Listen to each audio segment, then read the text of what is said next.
Hello and welcome to the Overland Journal podcast. I am your host, Scott Brady, and I'm joined today by my co-host, Matt Scott. In today's podcast, we talk about the year 2022. As the year comes to an end, we reflect back on the significant innovations that have happened within the overland industry, some of the shakeups, and unfortunately, some of the losses that we've had as a community.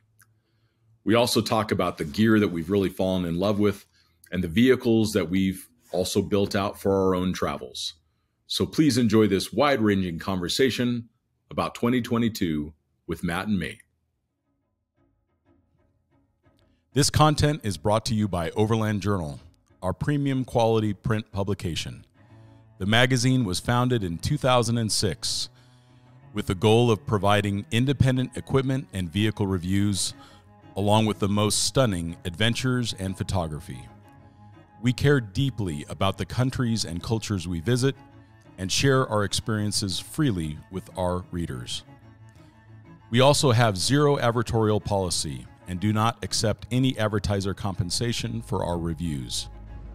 By subscribing to Overland Journal, you're helping to support our employee-owned and veteran-owned publication. Your support also provides resources and funding for content like you are watching or listening to right now. You can subscribe directly on our website at overlandjournal.com. All right, Matt. We're talking about 2022 in 2023. We are, yeah. So we're going back in time. It's first couple weeks of 23. I don't know where we were around the 11th of January, and we're going to look back on 2022. Now, 2019 was great. 2020 was like what happened. 2021 was like the entire industry was holding on to its, shoelaces, and then now we're here. Yeah, we're here, and travel is now opening back up again. Yeah, pretty much in most ways, unless you want to cross Russia, which would probably be a little complicated. You know what? And having crossed Russia, I don't know that it would be high on my list. I really want to do the Trans-Siberian Railway. That would be worthwhile. And every time that I'm like that was one of the things I really wanted to do during the pandemic. I think we all sat at home for the most part, and we're like, oh, well, where are we going to go when things open back up? Yeah, sure. And I've always wanted to do the Trans-Siberian Railway. And every time I get close to doing it, Russia invades someone. Yeah, exactly. Because I want to come to your country because there's such a wealth of history there. Absolutely. That has been basically, for our generations blocked from. Yeah. They were Russia bad. Yeah. But there's all this wonderful history of literature and art and yes. I mean, you've been to St. And the people are wonderful. I mean, St. Petersburg, beautiful city. What's the museum in St. Petersburg? The starts with an H. Hermitage. Hermitage, yeah. Yeah, totally want to go. Yeah, it's great. But let's open up the borders and let's let in tourists and let's all have a good time. Yeah, but then were so close. A couple oligarchs don't get to have their new toys. They were issuing 10-year visas, and you could actually go and multiple entry stuff. And yeah. Well, so yeah, that's how 2022 started for most people. Was a very inconvenient war that drove up gas prices, made overland travel even harder, and started crashing the economy. So we've covered that. Where do we go from there? Well, I think that 2022, it's just good to look back on the year. I mean, we, as an overland industry, we lost Bill Swales of Earth Roamer. Yep. For me personally, he was a good friend. He helped us start Overland Journal as a magazine. He founded Earth Roamer as a company. He was featured in Four Wheeler magazine on a regular basis, which is that Ram he had. That's right. He had a Ram, and it was his first Earth Roamer. And that's another loss that we have in 2022 is the end of Four Wheeler magazine. This was, for me, when I would read the stories of Bill Swales or Gary and Monica Westcott of the Turtle Expedition. These were formative stories for me, and Four Wheeler was always a little bit more thoughtful, a little bit more travel oriented. and it's the end of an era. I mean, there are very few off-road magazines left, and that is simply because the industry has definitely shifted towards overlanding. So fortunately, like Overland Journal is a publication, we're doing great, and we continue to grow because the industry is growing. But it's sad to see four-wheeler. But off-roading's growing too, and I in certain ways, yeah, just not in that way. Yeah, they had a lot of redundancy in titles. Yeah. And, the magazine just got thinner and thinner and thinner and thinner, and the ad, percentages seemed to just go up and up. And it seemed like a lot of recycled content towards the end. And, they had huge distribution, and they had really great people. I mean, they had Sean frickin' Holman. Exactly. Total talent. Huge talent, and that dude would have done anything, but it just felt like he was in handcuffs or something. It seemed like it. Because there's no reason that he couldn't have made that work if allowed to. And I think he made it work a lot longer than anybody thought was possible. Yeah. So, and I don't know what Sean will go on to do great things. Yeah, Sean's like a stellar talent in the industry. Yeah, absolutely. So loss of the four-wheeler magazine. And then personally, I lost my mom, and that happened in January of 22. And I look back, and my mom was always the one that liked to know what was over the next horizon. Both of my parents were always so encouraging of me doing whatever it is that I liked. But my mom always had that creative spark. She was an artist. And her dad was a chief warrant officer in the Marines, and they traveled around the world. They lived in Guam, and they traveled all over the place. She loved that was your spark. Yeah, she loved to be able to do that, and she was always such an encouragement of me traveling. So for me personally, of course, that's a huge loss. And for those that are listening, when you lose a parent, it really does start to shift your perspective in some ways, and it just makes me all the more grateful for the time that I spend with people that I love. Doing things that I love makes me even less interested in the stuff. So, for me, that was a pretty formative change, and I'm just so proud of my family for how we've all come together. So, so that was a big change for me. And then, of course, in 2022, we also lost the Land Cruiser. So, 2022 was not a great year for North America in any way. Overlanding, we have more and more solutions. And you listen to Toyota and you listen to the executives at Toyota say that we're all in on overlanding. That is a direct quote from the VP of marketing for Toyota North America. We are all in on overlanding, and yet they removed the most significant overlanding model, which is the Land Cruiser, from the lineup. It just couldn't compete in the U.S. market, right? I mean, it was an expensive vehicle. It was a vehicle that the expense came in durability and quality, not, maybe short-term, what's hot now kind of thing. I mean, like Americans bought more convertible Ferraris than Land Cruisers. Yeah, sure. Like whenever I talk to Australian companies, they're like, "Oh yeah," because obviously, like I import stuff for a living. It's, well, yeah, Land Cruiser this and Land Cruiser this. I'm like, dude, like there's no market for it. Like, oh, we sell 50,000 a year. I'm like, well, we buy more convertible Ferraris than we do Land Cruisers, and that is not a joke. Look it up. Yeah, sure. It's sad. But we do get the LX 600, so it's the Lexus version of the Land Cruiser, that and that has actually, like the Bane mask on the front. I know. Yeah, I mean the Lexus design language that applies to their cars, which I think is very personal choice. It's fine. Yeah. But it does not translate. Yeah. And they have some models that are a little bit better. But like I know people say like we have the LX 600. I'm like, yeah, well, who cares?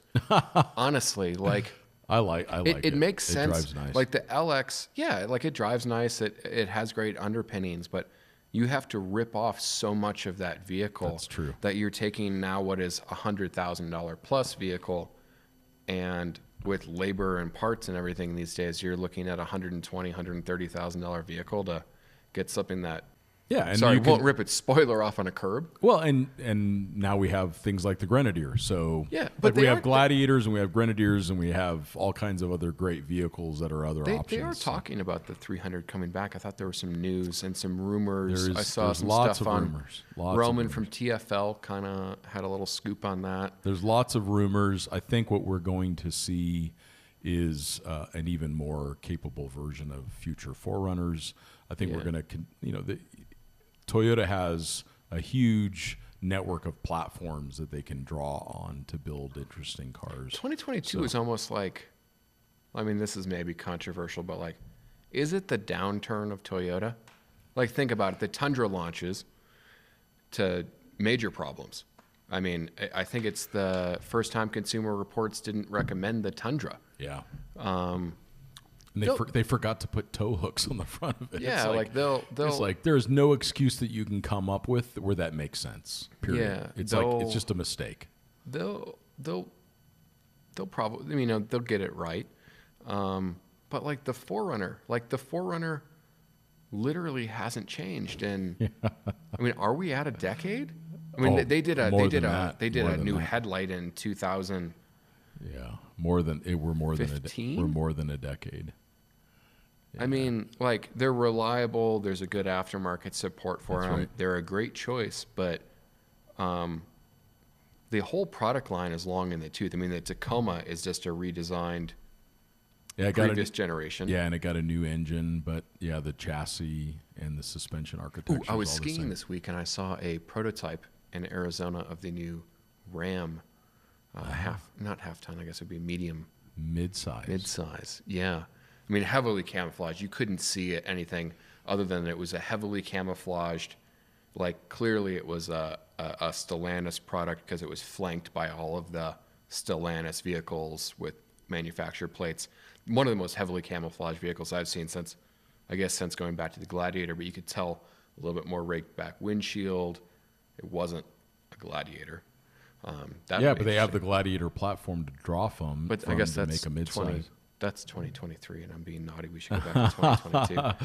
Yeah, so I think, and 2022 was definitely the year of and so was 21 of overlanding, and it continues to grow. Toyota says we're all in on overlanding. GM is now GM's the one that's making the biggest strides. All in on overlanding, and they're making like all of these really honest vehicles. Like you can go buy an AEV GMC, like this is crazy. Like it's steel bumpers, full size truck, winch capable, Multimatic suspension, front and rear lockers, 33-inch tall tires, rock slider. I mean, it's like really there's nothing like it. So I had no idea there were that many off-road enthusiasts at GM, but they are there and they're very vocal. And again, this is where it makes the difference is. They start the AT4 lineup. They sell like crazy. It actually starts to outpace the Denali line. And they realize, like, oh, my gosh, we have to make more off-road capable vehicles because people buy them. So they're realizing that, and we're seeing a lot more they're the options. company that's all in on overlanding. Yeah. I would also just compliment Toyota on, like, supporting people like X-Overland, who they're super legit overland travelers. They care about the industry. They started when the industry started. So Toyota is supporting big expeditions for X-Overland, which I think is just something to be complimented on. The Sequoia is low and wide, so it is meant for barge-like activities, but it is very easy to lift and put 35s No, I mean, I on think and it all looks that other good. stuff. I think the TRD Pro one, it looks really good. I think it's cool that they're doing that. But yeah, they're going to crush it with that. That's a really great model. I think that they got out of the gate with a good solution on that. But again, the thing is, like, you can make a change, but like these nameplates, if they would have called that something different, all of a sudden it has a different image that comes to mind. Maybe I think the Sequoia. Why did you buy? Why do people buy Sequoias? Well, why did they buy them? Is because it was a 7-passenger Toyota. Yeah. But then why you look over why and will it's they buy like, them? gee, I wish I could have afforded the Land Cruiser. It's like buying the Cayman as a 911. Like Jeremy Clarkson's kind of said that as like, it just seemed like a weird price point kind of.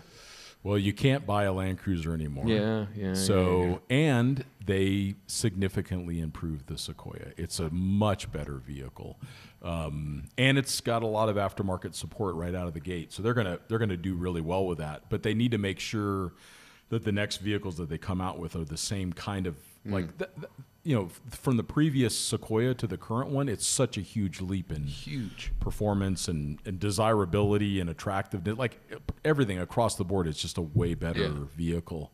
And hopefully Toyota continues to do that in my mind. But across the board, you've got entire manufacturers, huge manufacturers, GM and Toyota, the two largest OEMs in the world, and they are both wanting to make a lot of overland vehicles. So it's pretty exciting. Yeah. I mean, the Bronco Raptor is like crazy cool.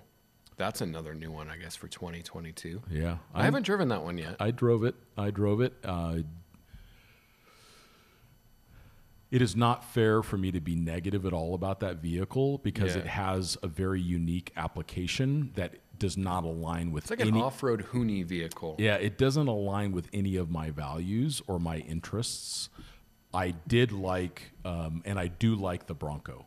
So there are versions of the Bronco that I find very attractive and would even drive and own. That is not the one. So it's just it. I think that the wild I mean, there's like 12 different Broncos. Yeah, that you exactly. can get. It's hard to say. Some of them just like already are aging really bad. Yeah. I think like the wheel wells are too big for most of the models that people are buying. Yeah. I don't know. I think they're I've got a bone to pick with Bronco. I think they're awesome. So I really like them. I just don't. This is probably the best way for me to describe it is that we have consumer available vehicles that are intended to be driven at speeds that the consumer is not trained properly to do, and that public roads never intended for them to drive. The speed limit in the National Forest is 25 miles an hour. I actually didn't know that. 25 miles an hour. That's the speed limit on a National Forest road. I am a felon in that case. Well, and so am I. I have gone 27 miles an hour. And I do drive faster than I should at times, but like we have to be really mindful of the fact that we have also a responsibility. We have to tread lightly. We have to be careful with other people that are on the trail. People are out walking their dogs. They're riding bicycles. There's grandparents driving around in their Tacoma, and here comes the typical Raptor buyer is not a qualified operator of a vehicle. Of course. So that's a challenge. It's a challenge. So that's not what this podcast is about, but it really is a concern for me. Yeah. So I'm a little careful about promoting those kinds of vehicles because the manufacturer doesn't take any responsibility about educating the consumer of their responsibilities when they use a vehicle that's that fast. Yeah. Power is great, but knowing how to use it and when to use it. I mean, like that TRX I had, I think it was mental. I mean, it was crazy. It was crazy fun, but like, really? The problem is like, I think, we're in this age of like go fast overlanding. Yeah. Not go fast campers, like, but like my overland truck has to be a rock crawler, a Baja 1000 truck. The cool thing about doing all that stuff to your truck is that you don't actually have to spend any energy traveling anywhere. So that's the dichotomy of today is that we have this enormous amount of energy that is spent and money that is spent on stuff and accessories and this impression of capability, and no one gets training and no one actually travels anywhere, or very few do. So but that will shift. That's common to I think the brakes American are consumer. already at the middle to the end of 2022. Yeah. I think we started to see the brakes get put on that. Yeah. Like this unbridled spending in the industry, it all of a sudden, I mean, like I go back to when I started working for you in 2010, 2011, it was like, if you had a new car, that was just like, oh my gosh. Like it was unheard of. It was unheard of. Yeah. There's nothing wrong with spending money on your vehicle, and we can maybe talk about these are some of the philosophical considerations that I had after 2022. Is that in our life we're trying to balance wealth, and we're trying to balance experiences, and we're trying to balance our time, we're trying to balance our health, and I think anytime those things get out of balance, that you end up with this very dysfunctional result. Yeah. So there's nothing wrong with buying accessories for your vehicle, but if you're spending more money on the vehicle and the accessories than you do on the experiences, then that will be something you will regret later on in life. And it always remains true of all the people I talk to, and I've met a lot of just wonderful people through this community. Yep. But I wish I had the money to travel. It's like something that so many people say. Yep. And then I look at, you add up what they've spent, and I'm like, geez, well, you do have the money to travel. You just need to prioritize it. That's right. Right. And I do see this trend starting to happen of less extravagant vehicles, Yep. Simpler vehicles. I'm seeing a lot more crossovers. I'm seeing a lot more vans, things Sure. that enable people to get out. Yep. And it's like I feel like the guys that had the Honda Civics with the wings that all of a sudden had kids and got into overlanding, they're now like they're on to the next thing. Yeah. It's just a trend, and it's left, the core people that actually want to go and do stuff. And I have to wonder, if that's not going to be better for everybody. I think it will. I think that people are becoming more aware of just being, honest with themselves about what they really want. But if you look back at like a Dan Grech, that he leaves Canada in his 2-door soft top Jeep and he drives all the way down to the end of South America. Well, we all want to be Dan Grech. Exactly, because the guy, he went and had the experiences. And, it's like when people say, I wish I had more money. Well, would you trade places with Warren Buffett today? He's worth $100 billion. Would you trade places with Warren Buffett today? Most people are going to say no, because the guy has an expiration date that's coming up quickly. He's 91, 92 years old. How much of that $100 billion can he actually enjoy at that stage in life? At the end of the day, all we really have is time and experiences with the people that we want to do things with. And if we're willing to give up time, because every time you buy something, you've had to trade some of your time that you worked for it. So how much of my time am I willing to trade for this gadget? Or how much of my time am I willing to trade for something that is just a signaling device, as opposed to actually having an experience? And so that's why you and I like to go do things. We want to go have experiences. I started like doing things in the last year or two and just not telling people about them. Yeah, sure. Like, I feel like people, if it doesn't happen on Instagram, it didn't happen in this space sometimes. Sure. I encourage people to go camping and leave your camera, turn your phone off. Yeah, that's a good idea. Figure that's out if you like it. Yeah, and so I think that's a positive thing that I've seen is people are getting out and traveling, and people are talking about where they want to go again. Yeah. Richard and Ashley, they're shipping their vehicle over to Europe, and they're getting ready to travel. People in the world. Of course they are, and so you've got all of these people that are saying, okay, we're going to go do this, and we're going to not. Like they chose to use the Tundra that they already had. Yeah. They certainly could have waited and bought a more expensive vehicle and all that other stuff, but they said, we're going to go. Yeah. And I think that that's something that's really encouraging for me to see. So, and I also think that 2022 was kind of the year of tech within overlanding For sure. too. So one of the most significant developments, and this personally affected me in so many positive ways, was the availability of mobile Starlink. So I spent my entire summer driving around in my, AT4 with a Scout camper. Scotty got all boho chic on us. Well, I just camped out every night, and I could work, and the Starlink enabled me to be at 9,000 feet up in the aspen trees with not a soul in sight, and I could do the work. It's such a cool technology, Yeah, and it's going to continue to expand. Yep. Right at the end of last year, we also, I guess there's been 3 different Starlink dishes. There was round dishy, Yes, square dishy, Yep, that's right. and now we have the mountable, in motion, high performance dish. That's right. I guess is what they call That's it. Which is still sitting in my garage that I need to install. But And they work on a sailboat, and they work on an RV, and they work on a whatever in motion as well. So the ability to do knowledge work remotely from like a whole new definition of remote. Yeah. So you're not just in the cabin where still have internet connection. You're anywhere you want to be, and that is it's so exciting for me. It's personally so exciting to be able to do that. It's reliable technology too. I use it every single day. Yeah. And where I live, I've got Starlink, and when I travel, I got Starlink. It's a different dish. I got Starlink. Yeah. And I use it every single day, and it's incredibly reliable. Very little downtime. Yeah. So. Yeah, I mean, I think that has I think like for van life, like I think that the industry is going to continue to move more towards these live-in vehicles or off-road trailers or whatever, because it's a paradigm shifter of all of a sudden, I don't have to be sitting at home. Yeah.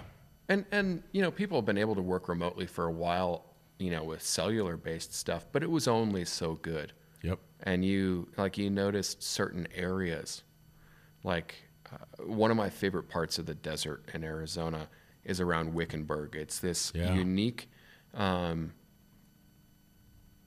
combination of a little bit higher of elevation, so it's a little bit cooler.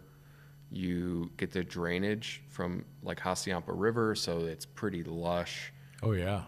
But there's like 2 or 3 places out there that, I mean, it's like tent city because there's a cell tower there. Yeah. Now, the last time I was down there, and we're in that season of boondocking, which is awesome, people can go a little bit further.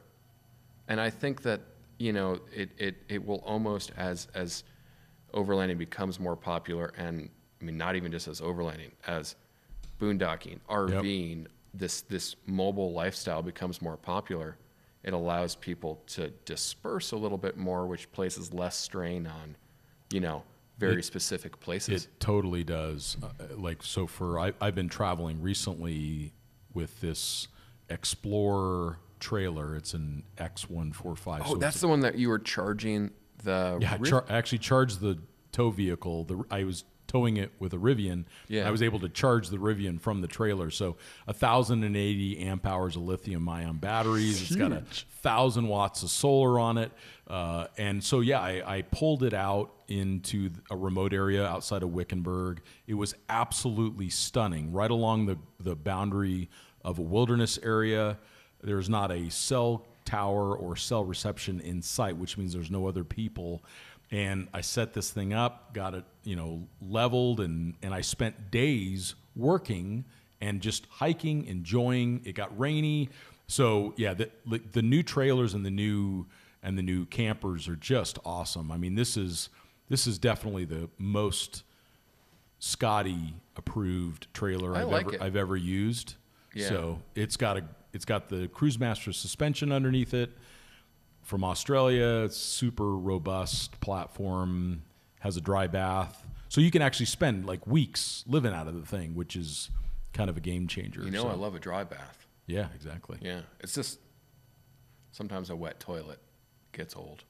Yeah. Well, it's just like if you're gonna go live remotely, sometimes you need a few creature comforts if you want to be working. So, it's like I choose to work remotely, and that is totally feasible for me. So I think that's a big deal. Obviously, EVs are another huge development around technology. It's like the year that the EVs started to get taken seriously. Oh, for sure. Like. Yeah, 25,000 Rivians were produced in 2022. We drove both models. They provided us with no compensation. They're not an advertiser, but the Rivian R1T is just an amazing truck. The R1S, the SUV, it's one of the finest SUVs I've ever driven of any kind. They're really good. Yeah, they're really, really good. They're good looking. Yep. As opposed to the Hummer. That's right. The Hummer obviously is like impressive performance and whatever. For me, it like the Rivians are just like, if I was to design an EV, it would the be size of a first gen Tundra. It is. It's it's perfect. Like, yeah, it's perfect. And I love the interior. It's like a Herman Miller chair on the inside. The design is very simple and elegant, and they're very capable off-road. So, this, like, EVs, as far as I'm concerned, like, we've got to remove this political stuff. The biggest mistake that's happened around EV was this whole regulation of internal combustion vehicles in California. Like that is the worst thing that could ever happen to EVs, because now people are going to feel like, why are you telling me what to buy? Which you cannot tell Americans what to do. Well, because it's also a bad idea. Yeah. Like, let the consumer choice dictate which products are going to be successful in the marketplace. When California did that, I'm sure if you like watched your home value on Zillow, it probably jumped immediately after that. I mean, yeah, you can really like internal combustion engines, which I do. Yeah, and like electric cars. Of course, this whole EV hate thing it's just hilarious to me. But of course, it's the way that people have to be so, a lot of times so polarized. People only read headlines, and then we're like victims of the algorithm, right? And people just get in this feedback loop of the same things. And I also think that a lot of the information that people are reading is, I'm not going to say inaccurate, but very outdated. Yeah. A lot of the things that people are saying about, the lifespan of EV batteries and the recyclability and whatever, that was very true 10 years ago. Yeah, it's no longer true. 5 years ago. And it's gonna. You think about it. The first version of the iPhone was pretty good. The current version of the iPhone it's amazing that it even exists. It does everything. I don't charge my battery anymore. Yeah, exactly. I charge it at night and like. I know, and so they're gonna resolve all this stuff around EVs. It's not gonna be for everybody, but we were interested how they work. So we drove the Hummer over El Camino del Diablo, which is the longest. Which is an accomplishment. It's the longest unsupported overland route in the 48 states. And then we drove the Rivian R1S to the most remote point that you can access on a dirt road in the United States. So to say that you can't overland an EV is obviously ridiculous. So you can come up with some obscure use case that nobody actually ever does that maybe an EV wouldn't do well at, but to me, it's just not a big deal. The infrastructure is a problem. Yeah, exactly. So EVs are not the problem. The infrastructure is the problem.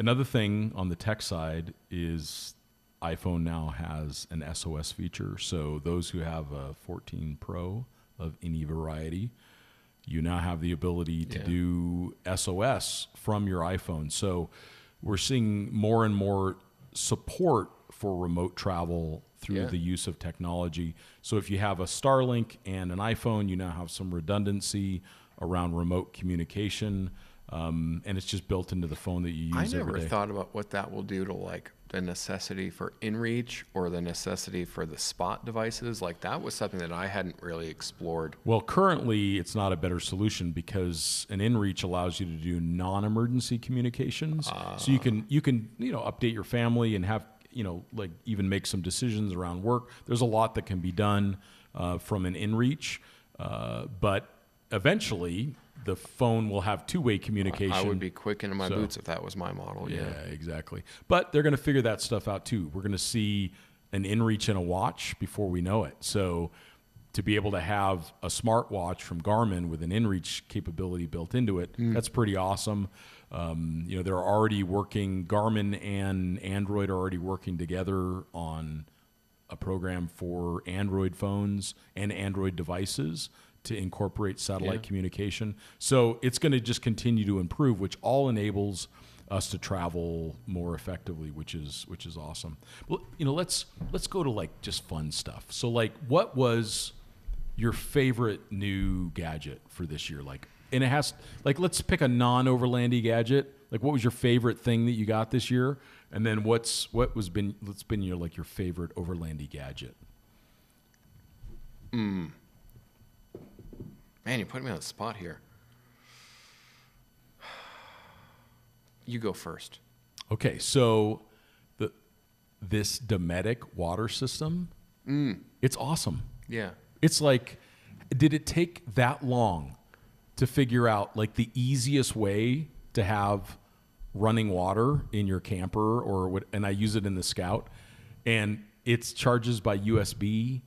It's just the tanks are square and they're smaller, and so I'm super impressed by that thing. Yeah, you get the tappy thing. It's just amazing. Too. Yeah, it's amazing. So that one I'm super impressed by. Okay, this is like incredibly obscure, but I really like tools. And Motion Pro makes the seal puller that has like a little pokey thing on one side. We're going to put a link to it. It's like $12. Yeah, nice. I use it like daily. Nice. Sorry, but that's my favorite gadget. The seal puller. The seal puller. I like it. I can take radiator hoses off really quickly. It's a motorcycle tool. Yep. But I use it for everything. Like you're trying to get little. Sorry, I know that is incredibly boring. No, it's not boring. It's what you like. But that, like, as far as a gadget, I mean, that's my thing. It's favorite like thing that I acquired in 22. I really love my Leica SL2. Yeah, I thought you'd say that. It's beautiful. Yeah, I had shot Canon for a long time, and not necessarily having to work or have profit associated to my images is when I really started to dive into Leica. And I've been into Leica for probably 10 years now, but on the rangefinder M side. So I finally decided, okay, well, I love the ethos of this company. I love the build quality. I like how, the lenses that I'm buying are, I don't want to say investment pieces because I think the word investment is just way overused. I mean, it's like what you say to your wife to justify buying something. This car is an investment. I'm like, yeah, okay, I use that one too, buddy. But they last for a long time. The L mount alliance is Panasonic, Sigma, and Leica now. So if there's an obscure, the problem with working with a Leica was always if you need a particular lens for something, the lens is going to be more than what you're going to, make in a month of shooting sometimes. Yeah, sure. So it was very hard to justify. But now if I need to get a weird wide angle or a tilt shift or this or that or whatever, I can buy the Panasonic version or I can buy the Sigma version. Obviously, you buy Leica for the glass. So I did the 50 millimeter Summilux, the 24 to 90 Vario Elmar, and the 90 to 280, and I have the range. You're set. And again, gadgets and stuff is cool, but going back to travel is, as we're young. I'm 32, and we're starting to fill out our home together, and we're planning trips. We're going and saying, oh, we want a cactus landscape on that wall. Yeah. So now we're going and we're taking the roamer out, and we're going to create a memory that's on the wall with the camera. That's awesome. Now, listen, that. Leicas are a luxury. I get that you don't need that to create good images, but that's something that you like. I like it. Yeah, exactly. And in 10 years of collecting rangefinder lenses, I haven't lost a cent on any of them. Yeah, that's good. So, another thing that I was, I look back on the year and I was super impressed by is that 3-liter turbo diesel in my truck. I was just the other day, I was looking down at my average miles per gallon over a 400-mile sample. Because you got that in 22 as well, right? I did. Well, actually, I got it in 21. Oh, okay. So I got it in 21, and the miles per gallon was 23 miles to the gallon average over 400 miles. That's on 35s with a 3.5-inch lift over a stock height. Sir, what was the lifetime? No, for the last 400 miles, 23 miles to the gallon. That's crazy. It's a full-size truck on 35s with a 3.5-inch lift and crew cab, 6.5-foot bed, and 23 miles to the gallon average, which some of that average included towing that trailer. Some of that average is interstate. Some of it's city driving. Like, I mean, I've definitely, like when I'm on like a 55 mile an hour road, I've seen high 20s out of that. So like, it's pretty amazing to me. I like that truck. It's the right size. You have a 6.5 foot bed. Yep. So you have the same bed that's on the Prospector. Yep. You get, better gas mileage. Well, I mean, You have 40s. So yeah, that was probably my favorite car. That I no, it wasn't. The wagon was my favorite one, but my favorite overlandy thing was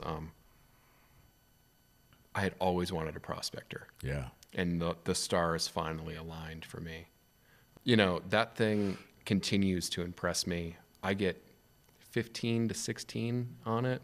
I get about 14 towing a race trailer. It just goes. It's comfortable. It's quiet. It's impressive. Like, it works. I'm about to re-register it.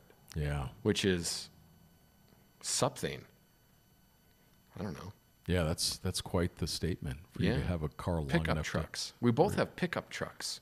Yeah, and I get it now. Like, I never got it before, but now I get it. Like, Yeah. the best daily driver I've ever had is a full-size They're just American-made It's such a diesel competitive pickup. segment. Yeah. It's good. It's really good. That's how you end up with this 3-liter diesel thing. Like, it's kind of a shame that Ford's diesel didn't really go anywhere, but it was also from Jaguar. Yeah, and they didn't pair it with the right transmission, and then they also had a really efficient turbo V6, so it was really close Their in miles per gallon. EcoBoost motor is it's really good. Is the chef's kiss. It is. is. So you're not really incentivized, but if I was to compare it to the V8 for this same truck, I would never pick the V8. I don't like LS3. I don't know. I don't care for 6.2 it. liter thing. It's loud and inefficient and doesn't feel any more powerful than my diesel, and I get twice the gas mileage. So it's a really nice truck. Super quiet inside too. It's like just like incredibly. GMCs are like hermetically sealed. Yeah, and I like.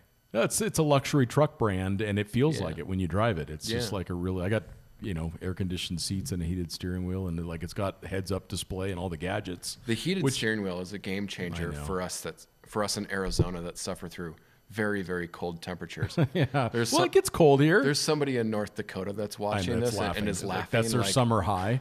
Yeah, exactly. Cold. Exactly. Yeah. So, what do you have going into 2023 for vehicle projects? What are you focusing on in 23? You've been tinkering with the G-Wagon. World's slowest G-Wagon. Yeah, exactly. Yeah. I have a 1991 W463 G-Wagon, and for 2 years only, they made them with a manual transmission. It was imported out of Germany. Yeah, so I've been working on this thing, and it's really just been I pull it in the garage, I crack a beer, and I'm going to clean this door hinge. I'm really trying to kind of bring it back, because the cool thing with the G-Wagon is that they're so well made. Oftentimes it's just a matter of cleaning and service. Oh, sure. To keep them going. Yeah, that's how I kept mine going for 12 years. It has 100 horsepower. Yeah. And 142 pound-feet of torque, and it weighs probably as much as my Prospector. They're heavy. Over 5,000 pounds. Yeah, they're like, the doors, like you could kick it and it would be fine. Yeah. But it has that very 80s Mercedes feel, even though it was made in 91. And it's fun to actually like really drive something. I think it's awesome. It puts a smile on my face. It was, as far as G-Wagons go, a comparative bargain. G-Wagons have, particularly during the pandemic, they're the Gucci handbag of SUVs. Which the cool thing is, in like 5 or 10 years, when all of these people move on to the next thing, and all of these G-Wagons are just going to be sitting there on the market. Yep. We'll have all these fantastic, trucks. They're just always in the weirdest colors for overlanding. Like they're either like black or pearl white.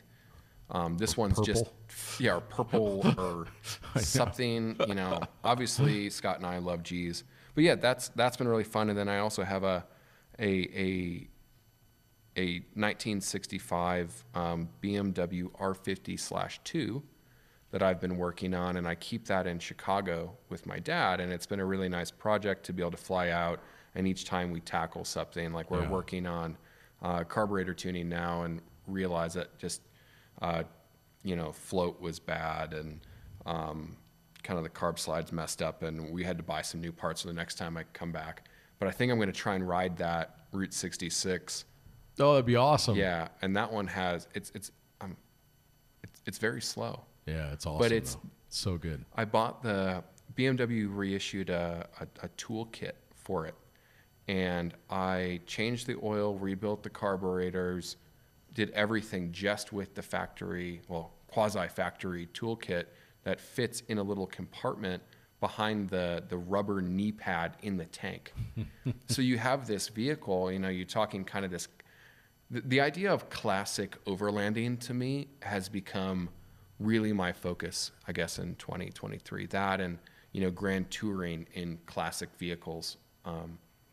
We've talked about it on the podcast before that a lot more people are doing overlanding than ever, and the world's a lot more paved than it used to be. So that opens up new opportunities for vehicle-based exploration. Totally, yeah. I'm working on this. The classic road trip. Yeah, this 68 911. So it's the first, if there's any Porsche geeks out there, it's the first 911 generation. It's a short wheelbase. So it's kind of I'm not going to say the purest 911, but no radio, no nothing in it. It's had some things stripped out of it. It weighs about 2,100 pounds, and it's puts a smile on my face. And it's gorgeous. And I'm trying to figure out where it's one of the most beautiful cars I've ever seen. But again, it's all about, for me, like I do feel fortunate to be in a place to have these cool toys. But if you don't get out and use the cool toys, what's the point, right? It's all about experiences. It's about the experiences, and I happen to love cars and the experiences that they bring me. Yeah. So, and the connections and the community that comes around it. 2022 is also kind of the year of off-road Porsches, I guess. Yeah, I know, which is I'm gonna hijack this and that talk about Porsches for a little bit. Well, we had the 911 Dakar. Yeah, I don't even understand. That was a cool project. That has Max Tracks on it. Yeah. Shameless plug. This off-road Cayenne thing has become like a movement. It has, because you can go and get a Cayenne. I mean, I kid you not. Like, go on Craigslist, or I say Craigslist, but I mean by that is go on Facebook or whatever.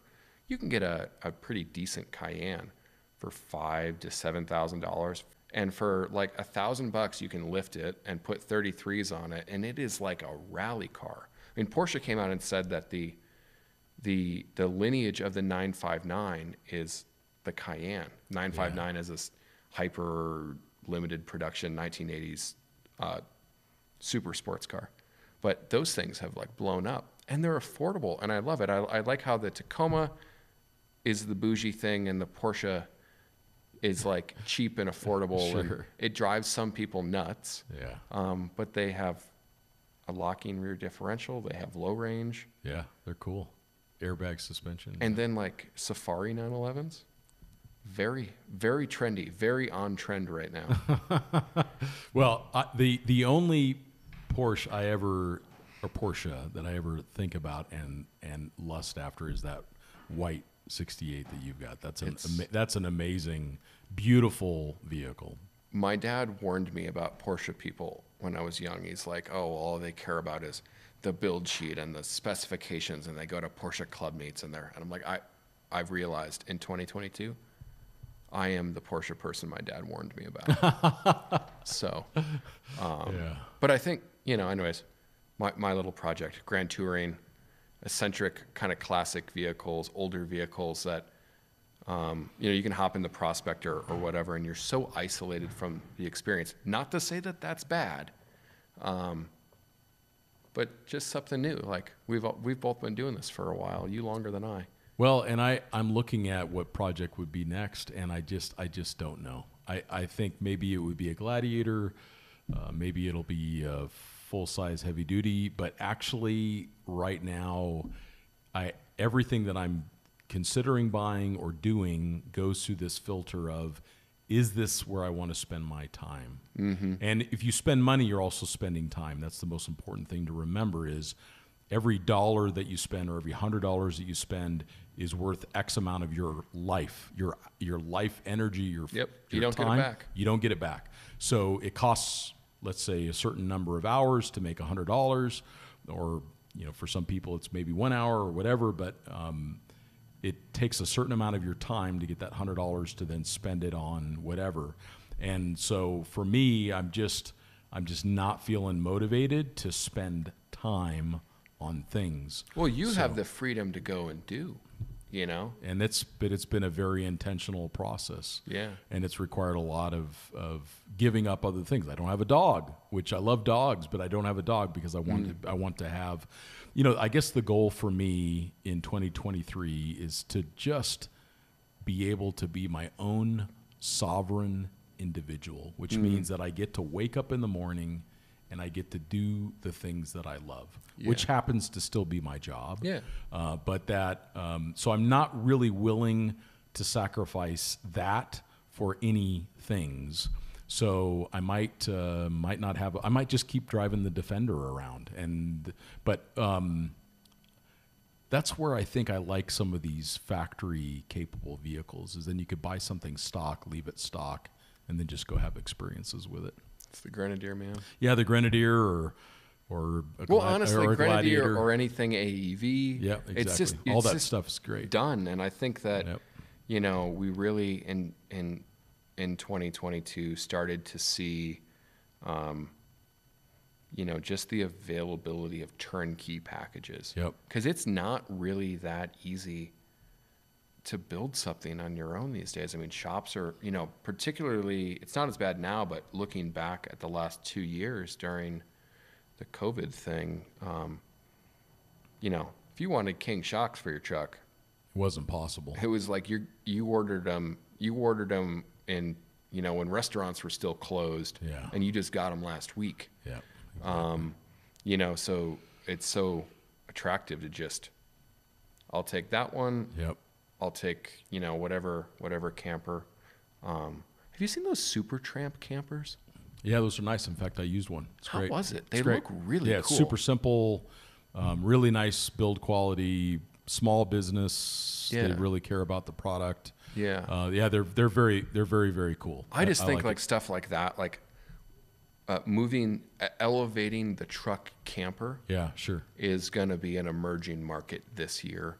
And after that, because it also just really works. It really does work, and I think 23 is also going to see a lot of people getting back out and traveling. We're seeing a lot of people hitting the road, and that I'm very excited about. So there's going to be stories for us to tell on the podcast, and the podcast has done really well. We're getting close to our 1 millionth download. We're so lucky to have Paula Burr, our producer. Paula's dope. Dope. She is dope because she makes all of this possible. She keeps me on track, keeps Matt on track, and we produce a high-quality result because of her care and energy that she puts into the podcast. And Matt, thanks for you being on the podcast and putting in your energy and expressing your opinions. I think I do have opinions, but I like the fact that you say what you think, because there's a lot of filters, and that doesn't protect anyone. So our Alaska podcast, we got a bunch of feedback that we didn't just say Alaska was perfect. There are times of the year that Alaska is better than others, but there's also truths that need to be told to help people understand this is what you might experience when you go do this overland trip on your own. So that's where, for us, we're going to continue to focus on a journalistic perspective, which means we're going to always be open and honest about our experiences, even if they're contrary to popular opinions. So. Yeah, I think it's important to, I don't know. I do have strong opinions sometimes, but. Well, and I think, so strong opinions, this is my take on it. Strong opinions are critical, but they need to be loosely held. Yeah. So strong opinions firmly held, that's arrogance and ignorance, right? So that's the flat earther. Strong opinion, strongly held. I think it's the ability to change your opinion. That's right. So strong opinion, loosely held. Yeah. Which means that I feel strongly about this, or this has been my experience, but if someone shows me something different, or I have a different experience from it, and I'm constantly learning and I'm growing, which means I'm changing my opinions, Strong opinions, loosely held, is the way that we want to go about it. And that's what allows us to continue to be a student. We get to learn. We get to continue to grow. I mean, I'm a walking contradiction. I completely understand that I'm the guy that, says buy less stuff, but I'm the guy that has a lot of stuff. I get it. But I do both. And it's fun. Well, and it's about being intentional about our decisions. So, like, buy the stuff if it gives you the experience. Of course. Or if it brings you joy in some way. So we really appreciate you all listening. 2022 has been a formative year for the industry. So much has happened. There's so much to look back on, but your feedback is so critical. Super critical. So please, keeps me in check. Yeah. Otherwise I ramble. Well, please reach out. So Matt, people can find you on Instagram. How's that? Matt Explore. That's right. Sometimes I'm not on it though. Yeah, that's okay. Like I'm currently taking, I think it's good to take breaks from social media. Of course it is. Yeah, it's super important. And you can reach me, scott.a.brady on Instagram as well. And you can reach out on any of our social media channels at Overland Journal on Instagram to give feedback, ask questions. We just really want to support our audience, and we also want your feedback on the topics that you'd like to hear or things that you'd like to see different. You matter a lot to us. We do this because we love it, and we appreciate you all listening. And we'll talk to you next time.